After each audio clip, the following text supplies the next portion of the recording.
Sejarah terbentuknya Desa Tegal Gubuk Cirebon. Berdasarkan kronologi sejarah, bahwa terbentuknya Desa Tegal Gubuk tak lepas dari perjalanan sejarah masa lampau.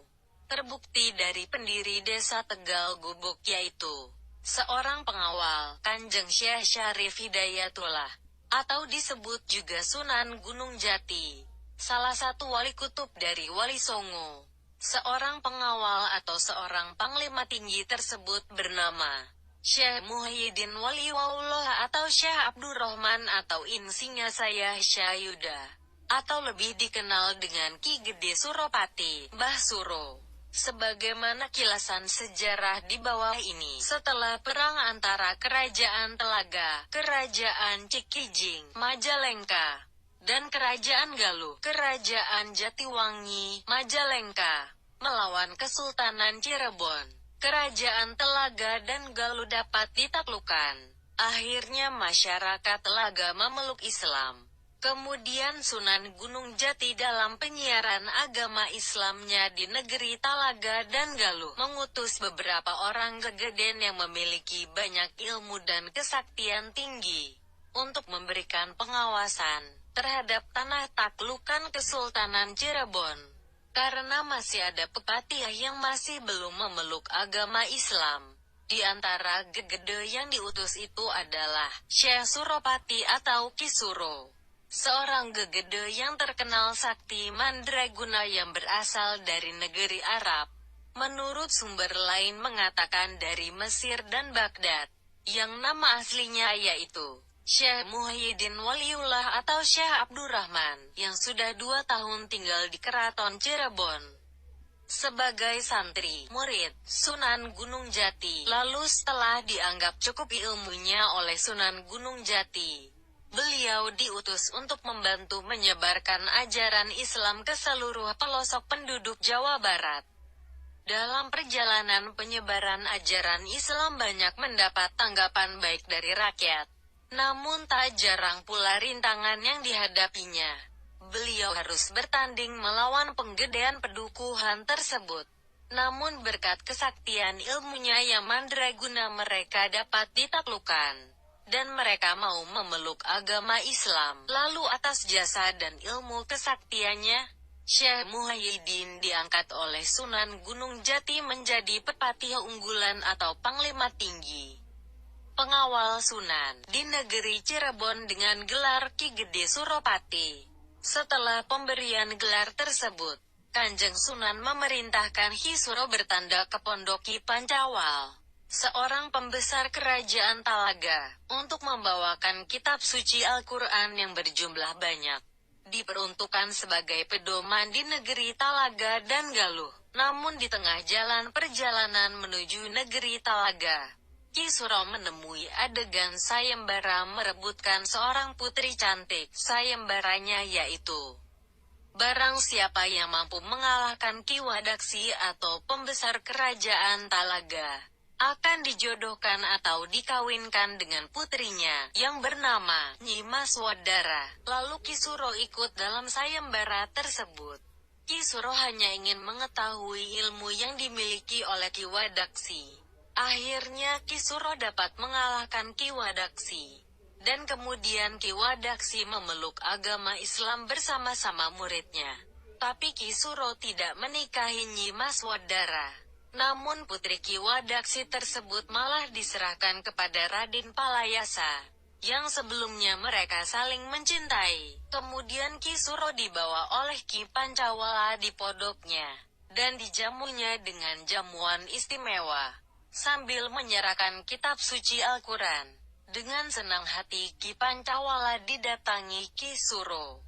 Namun dalam jamuan itu Ki Suro terpesona melihat putri Ki Pancawala yang bernama Nyi Mas Ratu Antrawulan.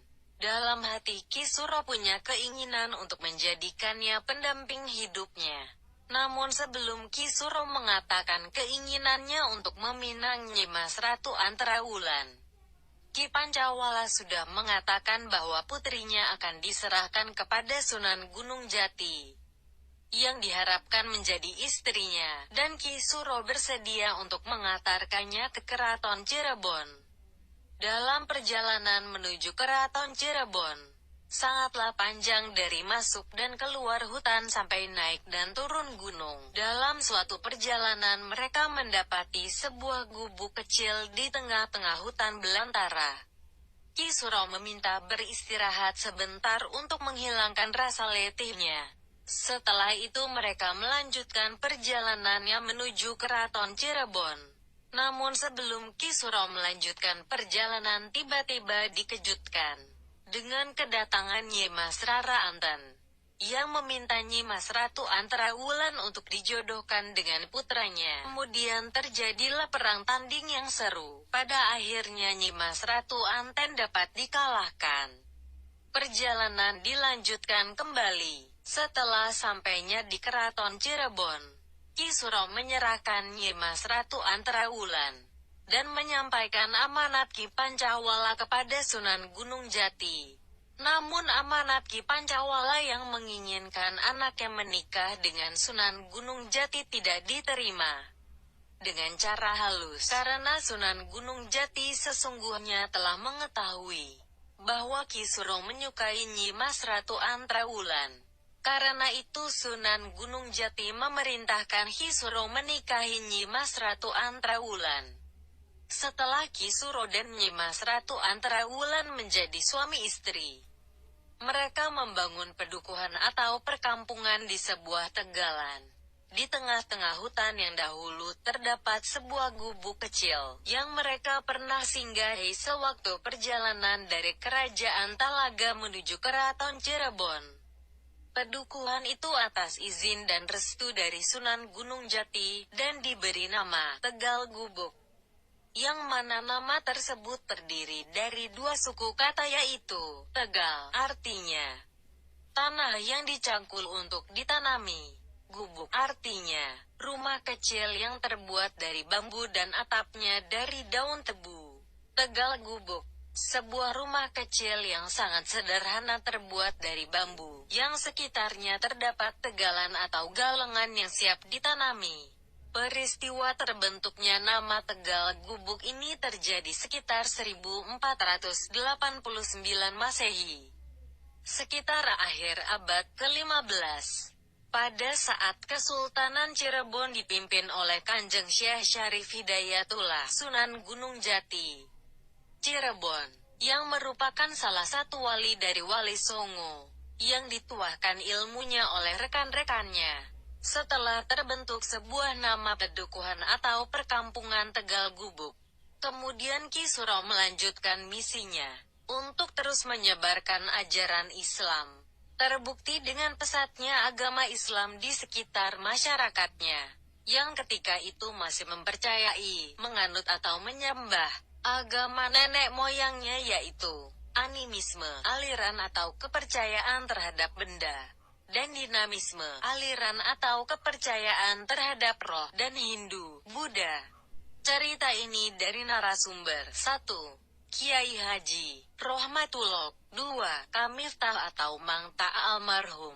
3. Ustadz Imron Rosyadi Syakur. 4. Kang Haris Zen. 5. Ustadz Fikrian, sejarawan Tegal Gubuk. 6. Mas Duki Sarpin, pakar sejarah Cirebon.